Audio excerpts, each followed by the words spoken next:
ನಮಸ್ಕಾರ ಸ್ನೇಹಿತರೆ. ಸತ್ತ ನಂತರ ಆತ್ಮ ಎಲ್ಲಿಗೆ ಹೋಗುತ್ತೆ? ಈ ವಿಚಾರವಾಗಿ ಅನೇಕ ಜನರು ನಾನಾ ರೀತಿಯಾದಂಥ ಹೇಳಿಕೆಗಳನ್ನು ಕೊಟ್ಟಿದ್ದಾರೆ.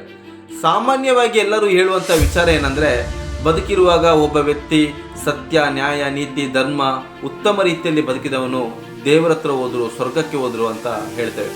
ಅದೇ ರೀತಿ ಆ ಬದುಕಿನಲ್ಲಿ ಕೆಟ್ಟ ಕೆಲಸಗಳನ್ನ ಮಾಡ್ತಾ, ಕೆಟ್ಟದನ್ನೇ ಮಾಡ್ತಾ, ಕೆಟ್ಟದ ರೀತಿಯಲ್ಲಿ ಬದುಕಿದವನು ಸತ್ತಾಗ ಅವನು ನರಕಕ್ಕೆ ಹೋದ, ಮತ್ತೆ ಅವನು ಹುಟ್ಟಿ ಬರದೇ ಇರಲಿ, ಈ ರೀತಿಯಾದಂತಹ ಮಾತುಗಳನ್ನು ಆಡ್ತೇವೆ.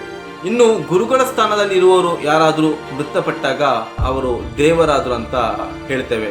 ವಿಜ್ಞಾನ ಈ ಆತ್ಮದ ಬಗ್ಗೆ ಏನು ಹೇಳುತ್ತೆ ಅಂದ್ರೆ, ವಿಜ್ಞಾನದ ಪ್ರಕಾರ ಮನುಷ್ಯನಲ್ಲಿ ಆತ್ಮ ಅನ್ನೋದೇ ಇಲ್ಲ. ಮನುಷ್ಯ ಕೇವಲ ಅವನಲ್ಲಿರುವಂಥ ಎನರ್ಜಿಯ ಮೂಲಕ ಅವನು ಬದುಕುತ್ತಾನೆ. ಆ ಎನರ್ಜಿ ಹುಟ್ಟುವಾಗ ಅವನಿಗೆ ಅವನ ತಂದೆ ತಾಯಿಯಿಂದ ಬಂದಿರುತ್ತೆ. ನಂತರ ದಿನಗಳಲ್ಲಿ ಆ ವ್ಯಕ್ತಿ ಸೇವಿಸುವ ಆಹಾರದಿಂದ ಅವನಿಗೆ ಆ ಎನರ್ಜಿ ಬರುತ್ತೆ. ಆ ಸೇವಿಸುವಂಥ ಆಹಾರಗಳಿಗೆ ಆ ಎನರ್ಜಿ ಬರೋದು ಸೂರ್ಯನಿಂದ, ಸೂರ್ಯನಿಗೆ ಆ ಎನರ್ಜಿ ಬರೋದು ಬ್ರಹ್ಮಾಂಡದಿಂದ. ಈ ರೀತಿ ಹೇಳ್ತಾ ಹೋದ್ರೆ ಮುಂದೆ ಹೋಗ್ತಾನೆ ಇರುತ್ತೆ. ಎಷ್ಟು ಮುಂದೆ ಹೋಗುತ್ತೋ ಅಷ್ಟು ದೂರವೂ ಕೂಡ ಒಂದು ಇನ್ನೊಂದರಿಂದ ಎನರ್ಜಿಯನ್ನ ಪಡೆದುಕೊಳ್ಳುತ್ತಿದೆ ಅಂತ ವಿಜ್ಞಾನ ಹೇಳುತ್ತೆ. ಸತ್ತ ನಂತರ ಸ್ವರ್ಗಕ್ಕೆ ಹೋಗಬೇಕು ಅನ್ನೋ ಉದ್ದೇಶದಿಂದ ಅವರ ಬದುಕಿನಲ್ಲಿ ನರಕದ ಜೀವನವನ್ನ ಅನುಭವಿಸುವವರು ಅದೆಷ್ಟೋ ಜನರಿದ್ದಾರೆ. ಇನ್ನು ಕೆಲವರು ನಮ್ಮ ಪಂಗಡಕ್ಕೆ ಬನ್ನಿ, ನಾವು ಹೇಳುವುದನ್ನು ಕೇಳಿ, ನಾವು ಹೇಳಿದ ರೀತಿಯಲ್ಲಿ ನೀವು ಬದುಕಿದರೆ ನಿಮ್ಮನ್ನು ಡೈರೆಕ್ಟ್ ಆಗಿ ಸ್ವರ್ಗಕ್ಕೆ ಗೇಟ್ ಪಾಸ್ ಕೊಡ್ತೇವೆ ಅಂತ ಪ್ರಚಾರ ಮಾಡುವಂತ ಅಜ್ಞಾನಿಗಳು ಕೂಡ ಅನೇಕ ಜನರಿದ್ದಾರೆ. ಇನ್ನು ಅಲ್ಲಲ್ಲಿ ಕೆಲವು ಕಥೆಗಳು ಕೇಳಿ ಬರ್ತಾ ಇರುತ್ತೆ. ಒಬ್ಬ ವ್ಯಕ್ತಿ ಸತ್ತಂತೆ, ಅವನು ಸ್ವರ್ಗಕ್ಕೆ ಹೋಗದಂತೆ, ಸ್ವರ್ಗ ಆ ರೀತಿ ಇತ್ತಂತೆ, ಈ ರೀತಿ ಇತ್ತಂತೆ, ಅದೇ ರೀತಿ ನರಕಕ್ಕೂ ಹೋದಂತೆ, ನರಕ ಆ ರೀತಿ ಇತ್ತಂತೆ, ಈ ರೀತಿ ಇತ್ತಂತೆ ಹೇಳುವಂತ ಕಟ್ಟು ಕಥೆಗಳನ್ನ ನಾವು ಕೇಳಿದ್ದೇವೆ. ಆದರೆ ವಾಸ್ತವವಾಗಿ ಒಬ್ಬ ವ್ಯಕ್ತಿ ಸತ್ತ ನಂತರ ಆ ವ್ಯಕ್ತಿ ಎಲ್ಲಿಗೆ ಹೋಗ್ತಾನೆ, ಏನ್ ಮಾಡ್ತಾನೆ, ಏನಾಗ್ತಾನೆ ಅನ್ನೋ ವಿಚಾರವನ್ನ ಸತ್ತವರು ಯಾರು ಕೂಡ ಮರಳಿ ಬಂದು ಹೇಳಿದಂತ ಉದಾಹರಣೆಗಳು ಇಲ್ಲಿವರೆಗೂ ಇಲ್ಲ. ಕೆಲವು ಶಾಸ್ತ್ರಗಳು ಹೇಳುವ ಪ್ರಕಾರ ಒಬ್ಬರ ದೇಹದಿಂದ ಆ ಆತ್ಮ ಹೋದ ನಂತರ ಆ ಆತ್ಮ ಮುಕ್ತಿ ಪಡೆಯುವವರೆಗೂ ಕೂಡ ಈ ಭೂಮಿ ಮೇಲೆ ಸುತ್ತ ಇರುತ್ತೆ. ಮುಕ್ತಿ ಪಡೆದ ನಂತರ ಅದು ದೇವರ ಹತ್ರ ಹೋಗುತ್ತೆ, ಇಲ್ಲ ಮರಳಿ ಹುಟ್ಟಿ ಬರ್ಬೋದು ಅಂತಾನೂ ಹೇಳ್ತಾರೆ. ಇಷ್ಟಕ್ಕೂ ಒಬ್ಬ ವ್ಯಕ್ತಿ ಸತ್ತ ನಂತರ ಅವನ ಆತ್ಮ ಎಲ್ಲಿ ಹೋಗುತ್ತೆ, ಅದು ಏನು ಮಾಡುತ್ತೆ, ಯಾವ ರೀತಿ ಇರುತ್ತೆ ಅನ್ನೋ ವಿಚಾರವನ್ನ ಯಾರಿಂದಲೂ ಕೂಡ ಇಲ್ಲಿವರೆಗೂ ಕಂಡುಹಿಡಿಯಕ್ಕೆ ಸಾಧ್ಯವಾಗಲಿಲ್ಲ. ಕಟ್ಟುಕತೆಗಳನ್ನು ನಾವು ಕೇಳ್ಬೋದು, ಆದರೆ ವಾಸ್ತವವಾಗಿ ಸತ್ತವರು ಮರಳಿ ಬಂದು ಇದೇ ರೀತಿ ಇರುತ್ತೆ ಅಂತ ಹೇಳಿದವರು ಯಾರೂ ಕೂಡ ಇಲ್ಲ.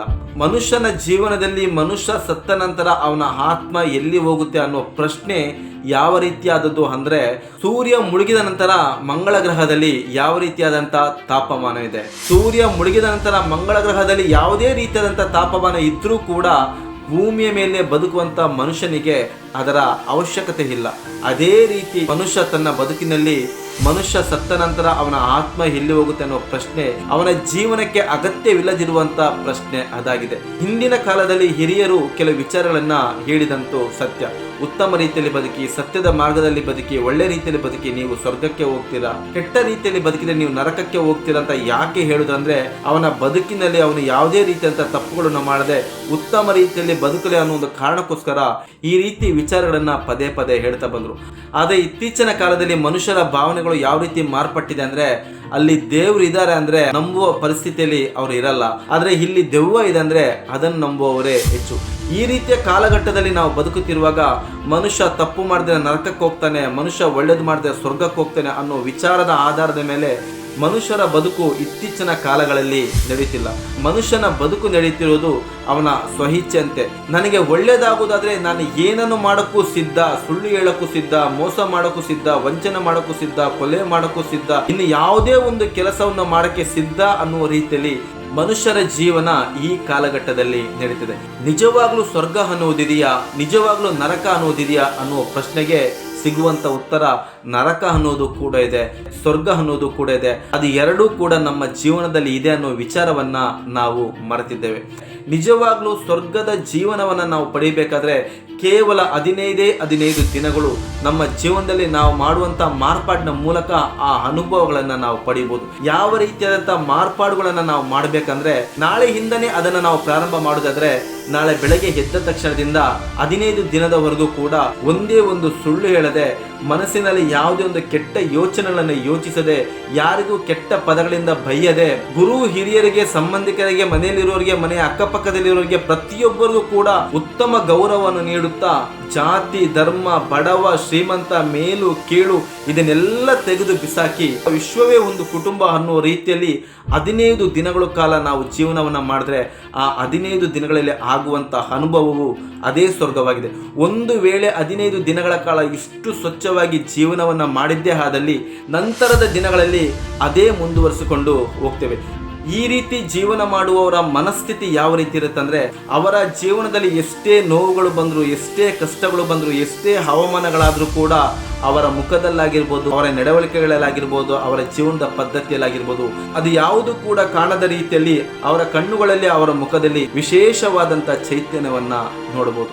ಅದೇ ರೀತಿ ನರಕದ ಜೀವನವನ್ನು ನೋಡಬೇಕಂದ್ರೆ ಈಗ 100ಕ್ಕೆ 99.5% ಜನರು ಎಲ್ಲರೂ ಕೂಡ ನರಕದ ಜೀವನವನ್ನೇ ಅನುಭವಿಸ್ತಿದ್ದೇವೆ. ಪ್ರತಿದಿನ ನಮ್ಮಲ್ಲಿ ಆಗುವಂತ ಗೊಂದಲಗಳು, ನಾವು ಹೇಳುವಂತ ಸುಳ್ಳುಗಳು, ನಾವು ಮಾಡುವಂತ ಮೋಸಗಳು, ಗುರು ಹಿರಿಯರಿಗೆ ಗೌರವ ನೀಡದೇ ಇರುವುದು, ಜಾತಿ, ಧರ್ಮ, ಮೇಲು ಕೀಳು, ಬಡವ, ಶ್ರೀಮಂತ, ನನ್ನ ಧರ್ಮವೇ ದೊಡ್ಡದು, ನನ್ನ ನಾಯಕರುಗಳೇ ದೊಡ್ಡವರು, ನನ್ನ ಪಕ್ಷವೇ ದೊಡ್ಡದು, ಇಂಥ ಅನೇಕ ವಿಚಾರಗಳ ಸಿಕ್ಕಿನೊಳಗೆ ಸಿಲುಕಿ ಪ್ರತಿಯೊಬ್ಬರು ಪ್ರತಿ ಕ್ಷಣವೂ ಕೂಡ ನರಕದ ಜೀವನವನ್ನೇ ಅನುಭವಿಸಿದ್ದೇವೆ.